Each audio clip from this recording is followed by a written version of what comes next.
저는 오늘 프로 크리스찬이라는 제목으로 여러분과 함께 은혜를 나누기를 원합니다. 프로와 아마추어의 차이를 설명하는 여러 비유들이 있는데요. 몇 가지를 소개하자면, 프로는 자신의 일에 목숨을 걸지만 아마추어는 자신의 행동에 변명을 건다. 프로는 사람을 소중히 여기고 아마추어는 돈을 소중히 여긴다. 프로는 너도 살고 나도 살고 하지만 아마추어는 너도 죽고 나도 죽고 한다. 프로는 지는 것을 두려워하지 않지만 아마추어는 이기고도 걱정한다. 이것 말고도 우리가 조금만 검색을 해보면 프로와 아마추어의 차이에 관한 여러 실감가고 공감이 되는 어떤 비유들을 많이 접해볼 수 있습니다. 누구나 프로가 되기를 원하지요. 자신이 하고 있는 일, 자신이 머물러 있는 영역에서 아마추어 같다라는 평판보다는 프로페셔널하다라는 인정을 받기를 원하는 것 아니겠어요? 신앙생활에서도 마찬가지입니다. 우리는 아마추어 같은 성도가 아니라 프로 같은 성도가 되어야 합니다. 그렇다면 어떤 성도가 프로 크리스찬일까요? 여러 가지로 설명할 수 있겠지만 한 가지 핵심을 짚어본다면, 하나님의 말씀대로 사는 성도라야 프로 크리스찬이라 할 수 있을 것입니다. 말씀이 가라면 가고 말씀이 서라면 서는 거예요. 곁눈질하지 않고 좌우살피지 않고 성경적 원칙을 준수하면서 그분의 음성에 귀 기울이고 살아가는 성도, 그가 프로 크리스찬입니다.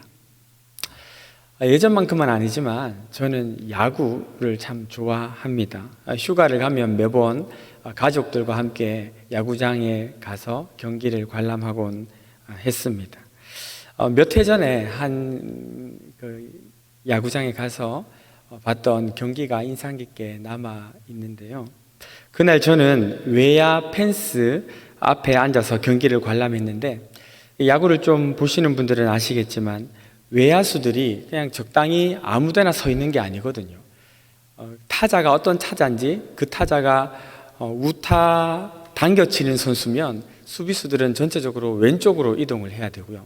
이 또 타자가 또 그 장거리 타 비율이 높은 거포면 수비수들이 전체적으로 또 뒤로 빠지곤 합니다. 그리고 그런 수비 지시를 감독이나 코치가 사인으로 전달을 하면 수비수들은 그 사인을 보고 감독이나 코치의 지시대로 위치를 이동하지요. 당시 우리 팀, 그러니까 제 팀, 제가 응원하는 팀이 공격이었고 상대 팀이 수비를 하고 있었는데, 관중석에서 제 옆에 있는 한 아저씨가 수비를 보고 있는 외야수 선수에게 막 고함을 지르면서 욕을 하고, 그리고 막 인신공격, 조롱, 비웃음 막 이런 거를 계속 이렇게 이야기하시는 거예요.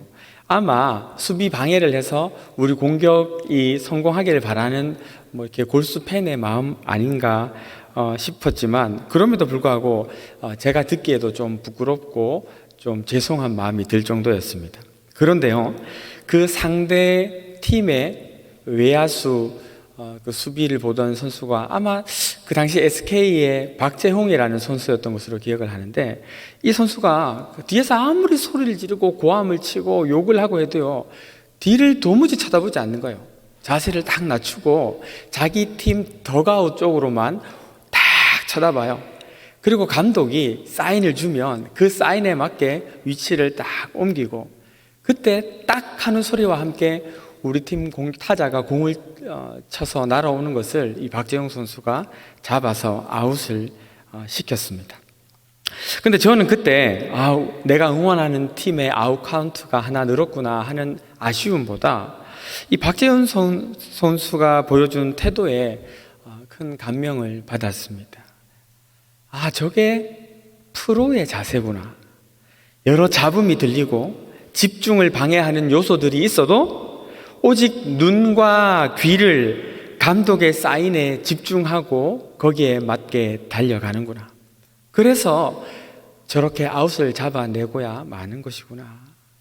그러면서 이 생각은요, 곧 내 신앙과 나를 사역자로 부르신 주님을 대하는 태도로 옮겨가기 시작했습니다. 나도 저렇게 사역해야겠다. 주님 말씀대로, 주님 부르심대로 사역하자. 당장 눈에 보이는 것들에 현혹당하지 말고 감독 대신 주님의 지시를 따라서 내게 주어진 역할을 잘 감당하자. 그 후로 저는 조금 더 사람 눈치 보는 사역, 성과를 내기 위해 혹은 잘하는 목사처럼 보이기 위해 소위 목회 스킬을 쓰는 그런 사역 방식들을 하나둘 내려놓기 시작했습니다. 그리고 주님이라면 어떻게 하실까? 지금 주님은 무엇을 기뻐하실까?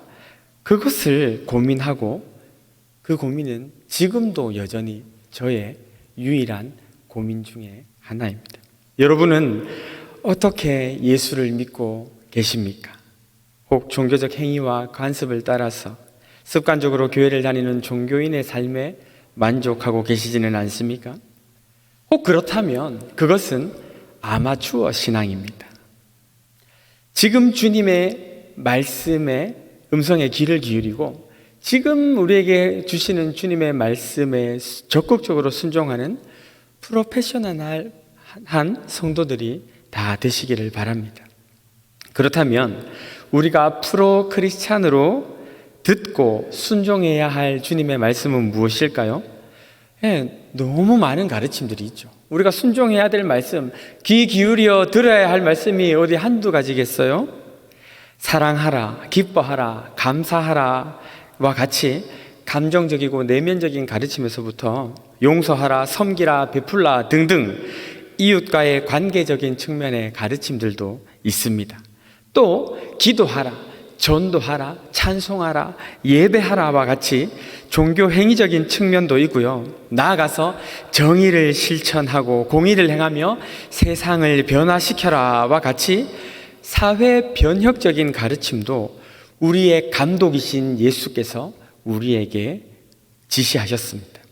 이 모든 가르침에 귀를 기울이고 순종하며 살아가는 것, 그것이 바로 프로 크리스천의 모습일 것입니다. 그런데 저는 방금 말씀드렸던 여러 종류, 여러 성격의 가르침들을 이 시간에 다 여러분에게 들려드리고자 하는 것이 아니고, 저는 이 순종하고 말씀에 귀를 기울이는 프로의 자세를 어떤 태도로 유지할 것인가에 대한 부분을 여러분과 함께 나누고 싶습니다. 그것이 무엇일까? 주님의 말씀을 우리는 어떤 태도로 받아들이고 대해야 할 것인가? 그것은 바로요, 감독의 지시에 귀를 기울이고 지시에 순종하되 그냥 계속 끝까지 그렇게 하라라는 것입니다. 예, 그냥 계속하라. 그냥 계속해. 여러분 혹시 강건희라는 가수를 아십니까? 그룹 리쌍의 멤버인 그는요, 강계리라는 이름, 별명으로 더 유명한데요.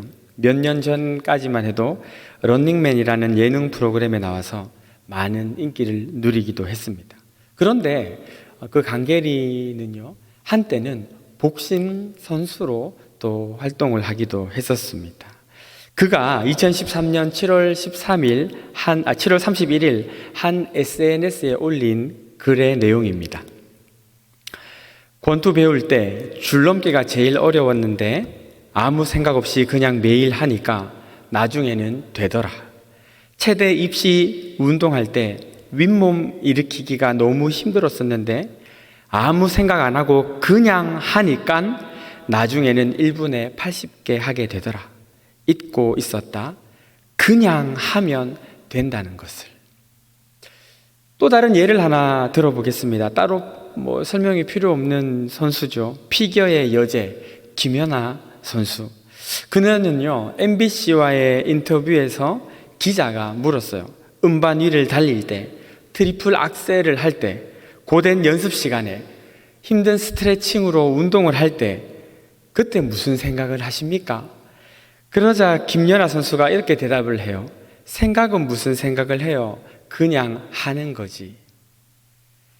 여러분, 그냥 계속 하는 것, 이것이 무슨 의미인지 조금 와닿지 않으십니까? 이 두 사람이 그 힘들고 어려운 운동을 할 때 아주 심오한 철학과 깊은 성찰을 하면서 땀을 흘렸던 게 아니에요. 강계리가 줄넘기를 하면서 이 줄넘기와 정치는 어떤 연관성이 있을까? 이런 거를 고민하면서 줄넘기 했겠어요? 아니, 그냥 한 거예요. 김연아 선수가 스케이팅을 하면서 트리플 악셀을 하면서 스트레칭을 하면서 이 트리플 악셀과 인류사는 어떤 또 영향을 주고받게 될까? 이런 걸 고민했겠습니까? 아니죠. 그냥 생각은 무슨 생각? 그냥 돈 거예요. 그냥 한 거예요. 신앙생활도 마찬가지인 것 같습니다. 저는 신앙에도 분명히 아마추어와 프로가 있다고 생각합니다. 아마추어는요, 뭔가 시끄럽고 요란해요. 날마다 무슨 계획을 세우고 그러나 작심삼일을 밥 먹듯이 합니다. 성경 일독을 읽기로 작정했다가 이거 해서 뭐하나 중단해버려요. 기도하기로 작정했다가 내가 혹시 잘못 기도하는 것은 아닌가? 응답도 안 되는 것 같은데 해서 뭐하나 또 멈춰버립니다. 봉사와 섬김도 마찬가지예요. 교사와 찬양팀으로 또는 주차와 안내 또는 순장 혹은 여러 모양으로 봉사를 시작합니다. 그런데 어느 순간 이런저런 생각들이 머리를 스쳐 지나가더니 자꾸 거기에서 어떤 의미들을 찾으려고 해요. 이게 무슨 의미가 있을까? 이게 진짜 어떤 의미가 있을까? 그러면서 의미를 자기가 못 찾아놓고 도중에 그만둬 버립니다. 그리고는 또 뭐 새로운 것 없나? 뭐 특별한 프로그램이 없는가? 찾아다니면서 여기저기 기웃거려요. 또 말은 얼마나 많습니까? 내가 이것도 했다. 내가 저것도 해봤다. 그런데 프로는 달라요. 프로는요, 그냥 합니다.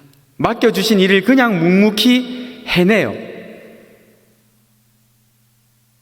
어찌 보면 저도 신학이라는 걸 하기 전에 어찌 보면 뒤에 무슨 사 뭐 이렇게 불리기 전에 그때가 어쩌면 그냥 말씀에 순종하고 그냥 말씀대로 살려고 몸부림쳤던 더 프로가 아니었는가 생각하곤 합니다.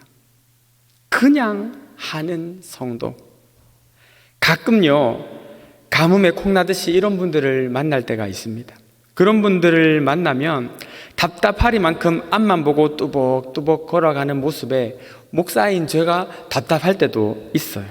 그런데 가만히 생각해 보면 목사님 그냥 하는 거죠 뭐 하면서 그 답답한 길을 답답하게 걸어가시는, 늘 그 자리를 지키시고 늘 그곳에서 그 일을 하고 계시는 그분들이 어쩌면 목사인 나보다 훨씬 더 프로 크리스찬이 아닌가, 그런 생각을 하곤 합니다.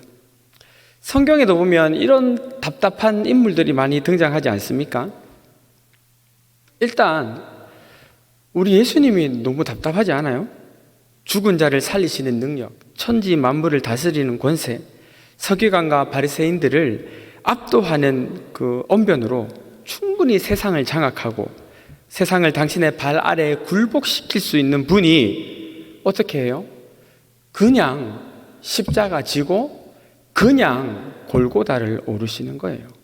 침 뱉고 조롱하는 그 입들을 찢어버릴 수도 있는데, 예수를 십자가에 못 박아라 고함치는 그 성대를 그 몸에서 분리시킬 수도 있고, 군중들의 요구가 두려워서 유죄를 선언한 빌라도를 향해 그 법 집행 과정의 불공정성과 불의함을 논리적으로 반박하실 수도 있었을 텐데, 그러나 우리 주님 그렇게 하시지 않고 털 깎는 자 앞에 잠잠한 어린 양처럼 그냥 묵묵히 십자가 지셨던 거예요.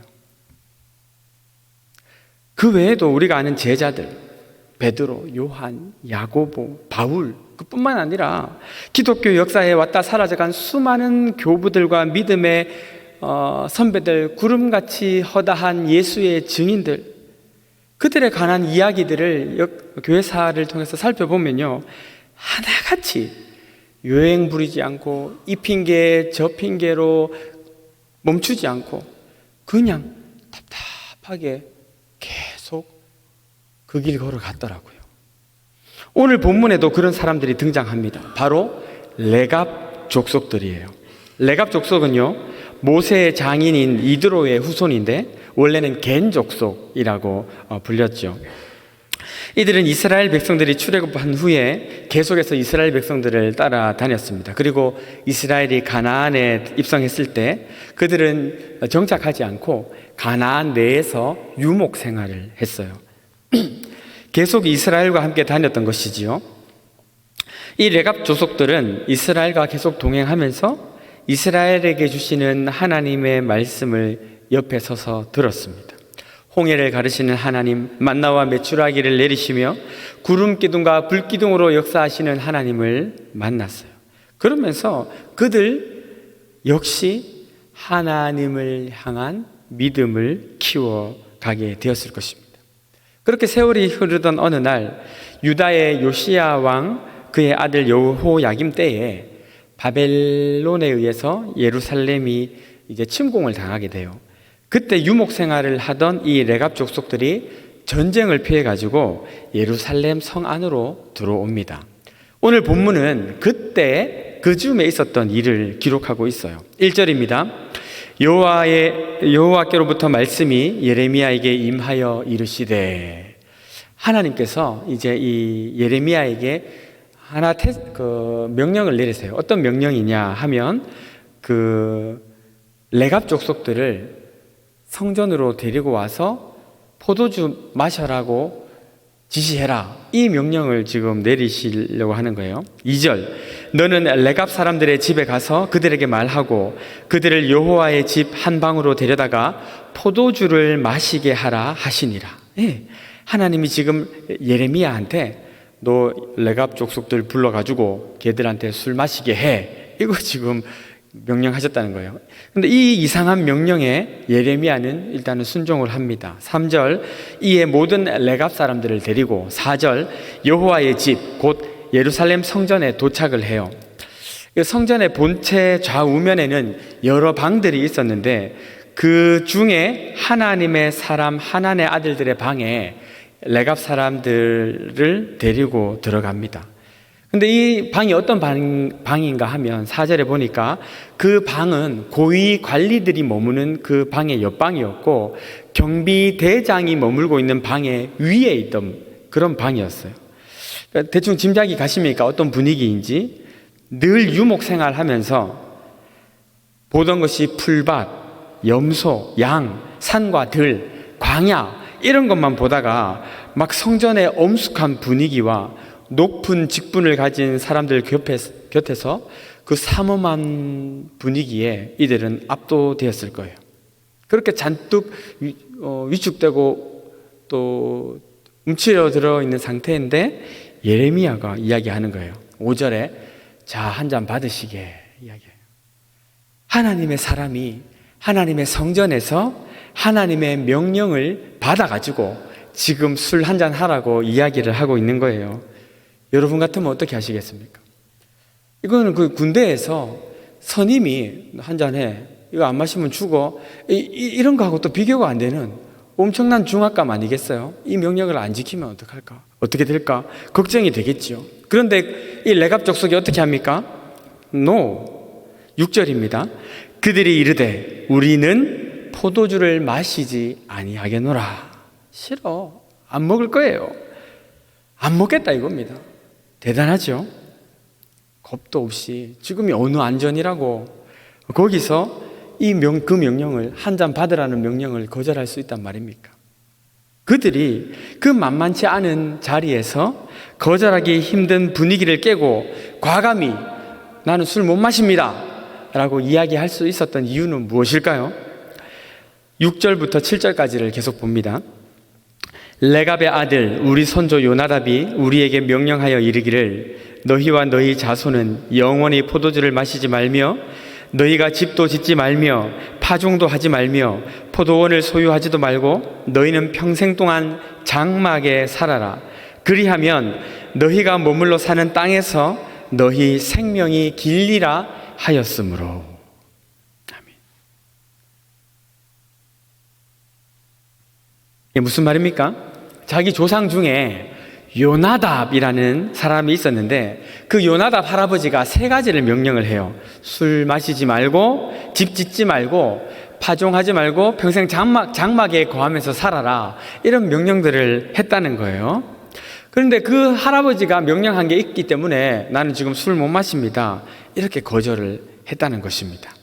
근데 더 놀라운 게 뭔지 아십니까? 더 놀라운 것이 뭐냐면 이 할아버지가, 요나답 할아버지가 바로 앞에 자기 아버지 위의 할아버지가 아니고 무려 250년에서 300년 전의 할아버지, 그러니까 수대 전의 할아버지가 니네 술 마시면 안 돼 이야기했던 그 명령을 250년에서 300년이 지나도록 계속 지켜왔다는 거예요. 그러니까 우리가 궁금해지기 시작하지 않습니까? 야, 이 요나답이 누구길래? 도대체 이 요나답이 누구길래 이 수백 년이 지나도록 그 후손들이 그 말씀을 지키고 있는 것이지 우리는 찾아보지 않을 수 없지 않겠습니까? 그래서 이 요나답이 등장하는 성경을 한번 살펴보겠습니다. 열왕기하 10장 15절에서 17절인데요. 제가 한번 읽어드리겠습니다. 예후가 거기에서 떠나가다가 자기를 맞이하러 오는 레갑의 아들 여호나답을 만난지라. 그의 안부를 묻고 그에게 이르되 내 마음이 네 마음을 향하여 진실함과 같이 네 마음도 그러하냐 하니 요나답이 대답하되 그러하니이다. 이르되 그러면 나와 손을 잡자. 손을 잡으니 예후가 끌어 병거에 올리며 이르되 나와 함께 가서 여호와를 위한 나의 열심을 보라 하고 이에 자기 병거에 태우고 사마리아에 이르러 거기에 남아있는 바 아합에게 속한 자들을 죽여 진멸하였으니 여호와께서 엘리야에게 이르신 말씀과 같이 되었더라. 예, 설명을 좀 해드리면요, 때는 예후가 왕으로 있을 때였어요. 예후는요, 당시에 이스라엘에 넓게 퍼져 있던 그 우상을 척결해야 됐는데 혼자 할 수가 없는 거예요. 그래서 함께할 동력자가 필요했습니다. 그 동력자가 누구냐? 바로 이 여호나답, 곧 요나답인데요. 이 요나답이 무슨 뜻이냐 하면 여호와께서 재촉하시고 촉구하신다라는 말입니다. 이 요나답을 길에서 만나요. 그래서 병거에 같이 올라타가지고 사마리아로 가서 그 지역에 있는 온 우상들을 척결하고 거짓 선지자들을 쫓아내는 일종의 종교개혁의 선봉 역할을 도와준 사람, 그 사람이 바로 요나답입니다. 요나답. 당시 우상들은 지방 토호 세력들과 강하게 결탁이 되어 있었는데 우상을 척결했다는 말은요, 또 어떻게 볼 수 있냐 하면 지방에 분산되어 있던 권력들을 다시 중앙 집권, 그러니까 왕 중심으로 힘을 돌아오게 만들었다, 그런 것을 의미하기도 합니다. 그러니까 이 요나답이 어떤 사람인가 하면 우상을 척결하는데, 그러니까 종교개혁하는데 앞장섰던 사람, 그리고 지방에 흩어져 있던 권력을 왕으로 다시 집중시키는데 도왔던 사람. 그러니까 이거 엄청난 사람 아니겠어요? 이 국가적 위치가 어느 정도일까요? 뭐 거의 혁명의 어떤 동지, 혁명대장 뭐 이런 것 정도 안 되겠습니까? 그런데 이 혁명이 성공적으로 끝나게 되었으니 그에게 주어질 보상이 얼마나 크고 놀라운 것이었을까 우리는 생각해 볼 수 있지 않겠어요? 지금 대선이 끝나고 그 대선 선거 기간 동안에 활동하셨던 분들이 또 그 좋은 자리를 기대하는 것처럼 이 요나답 역시 그런 것을 기대할 만한 충분한 상황 아니었겠습니까? 그런데 놀랍게도 이 요나답의 이름은 역사의 현장에서 싹 사라집니다. 1절 성경에 등장하지 않아요. 여기서 우리는 아주 중요한 어떤 추론을 한 개 해볼 수가 있겠지요. 술 마시지 마라, 집 짓지 말고 파종하지 말고 평생 장막에서 살아라, 이 명령을 후손에게 했다면 정작 자신은 어떤 삶을 살았을까? 틀림없이 자기도 어느 들판에서 이름 없이 빛도 없이 그저 숨어 그런 삶을 조용히 살지 않았을까? 우리는 짐작할 수가 있는 것이죠. 그리고 한참 시간이 흐른 뒤에 오늘 그들의 후손들에 의해서 다시 이름이 소환된 것입니다. 여기서 우리는 무엇을 본받을 수 있습니까? 비록 요나답은 종교 개혁과 왕권 회복을 성공적으로 이뤄냈지만 그는 권력의 중심에 붙어서 자기의 부귀영화를 추구하는 삶을 살지 않았다는 것입니다. 그리고 그의 입을 통해 전해진 가문의 청렴한 가훈은 수백 년이 지나도록 후손들에 의해 이어져 왔고 결국 오늘 본문 예레미야가 권하는 술을 거절하는 데까지 이르게 됩니다. 이렇게 꾸준히 그냥 안 먹던 술 계속 안 먹는 것. 우리 아버지도 안 드셨고 할아버지도 안 드셨고 알고 보니까 우리 요나답 할아버지 때부터 계속 안 먹기로 했던 그거 그냥 계속 하는 거예요. 그런 레갑 자손에게 하나님은 무엇이라 약속하고 계십니까? 예레미야 35장 19절입니다. 레갑의 아들 요나답에게서 내 앞에 설 사람이 영원히 끊어지지 아니하리라. 레갑은 내 얼굴 앞에 있는 자, 그러니까 코람데오하고 비슷한 표현입니다. 결국 하나님 앞에 서 있는 은혜를 영원히 누리게 된다라는 황송한 약속을 하나님께로부터 받게 돼요. 어떻게 그러한 은혜와 축복과 약속이 그들에게 주어졌을까요? 그들이 특출난 무언가가 있었기 때문입니까? 아니에요. 그냥 꾸준히 묵묵히 그들은 주님을 기다리며 그들의 부모와 할아버지와 선조들이 살아왔던 전통을 따라서 자기들도 그렇게 살아왔을 뿐이에요. 아직 섣부른 감이 있기는 하지만 약 2년 5개월 정도 계속되어 왔던 코로나 사태가 점점 마무리되어 가는 것 같습니다. 효과적인 백신 그리고 검증된 치료제 등등이 나오기 시작했고 그래서 여러 가지 방역 지침들이 완화되거나 어떤 것은 아예 해제되기도 했지요. 그래서 이제 최근 몇 주간 예배 출석률도 많이 회복이 되었고 그동안 움츠러들었던 우리의 신앙도 다시 기지개를 켜는 것 같은 분위기가 만들어지고 있는 것 같습니다. 이러한 때에 우리는 무엇을 해야 할까요? 매주일 하나님을 예배하는 것입니다. 똑같은 형식, 똑같은 장소, 똑같은 사람들. 그러나 그냥 그거 계속 하는 겁니다. 한동안 멈춰졌었던 신방, 전도, 기도, 그냥 그거 다시 계속 하는 겁니다. 요즘 서점에 보니까요, 코로나 이후에 교회는 어떻게 해야 되는가? 포스트 코로나 교회는 어디로 가야 하는가? 뭐 이런 책들이 많이 보이더라고요. 어디로 가야 됩니까, 여러분? 뭐 해야 됩니까? 물론 좋은 세미나, 프로그램 등이 있으면 또 잘 연구하고 접목할 필요가 있겠지요. 그러나 우선 우리는 지금까지 해오던 것을 계속 하면서 안 해봤던 것들을 시도해야 하는 것입니다. 레갑 족속이 주님 오실 때까지 그런 삶을 살았던 것처럼 우리도 구주 예수님 다시 오실 때까지 그렇게 살면 되는 것입니다. 그렇게 할 때 우리에게 어떤 일들이 일어나게 될까요? 요나답을 따라서 레갑 자손들이 술을 마시지 않고 집을 짓지 않고 장막에 평생 거하며 살아가는 신앙의 전통을 이어갔던 것처럼 우리의 신앙이 우리의 자녀들에게, 우리 교회의 믿음의 후손들에게 아름답게 전통으로 이어지게 될 것입니다. 만약 요나답이 자기는 궁궐에 앉아가지고 곡주를 마시며 편안히 살면서 그렇게 니네는 그렇게 살아라 이렇게 가르쳤다면요, 그 후손들은 결코 전통을 지키지 못했을 거예요. 하지만 자신이 먼저 그런 모범을 보이면서 가르치니까 그 교훈이 세대를 타고 흘러 아름다운 가문의 전통이 된 것 아니겠습니까? 사랑하는 성도 여러분, 어떤 의미에서 우리는 요나답 같고 레갑 족속 같은 자들입니다. 우리는 그냥 이 시대, 이 시점에만 있다가 없어지는 존재들이 아닙니다. 여기 계신 한 분 한 분이 다 전통의 설립자요, 전통의 계승자들입니다.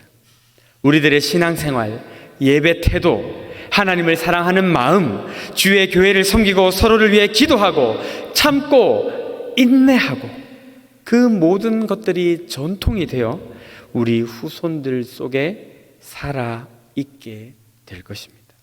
특히 교회에 오래되신 연세가 많은 신앙의 선배들, 그리고 중직자들, 그리고 리더들에게 부탁합니다.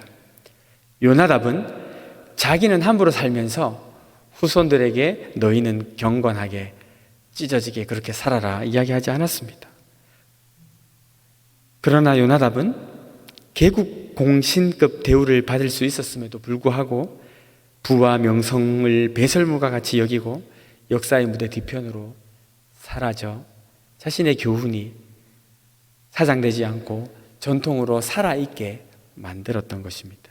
오늘 믿음의 선배들이, 중직자들이, 오랫동안 먼저 믿은 분들이 바로 서면 후배들이 따라할 수 있습니다. 누구보다 더 기도하고 말씀에 순종하며 맡겨진 일에 그냥 계속 충성하십시다.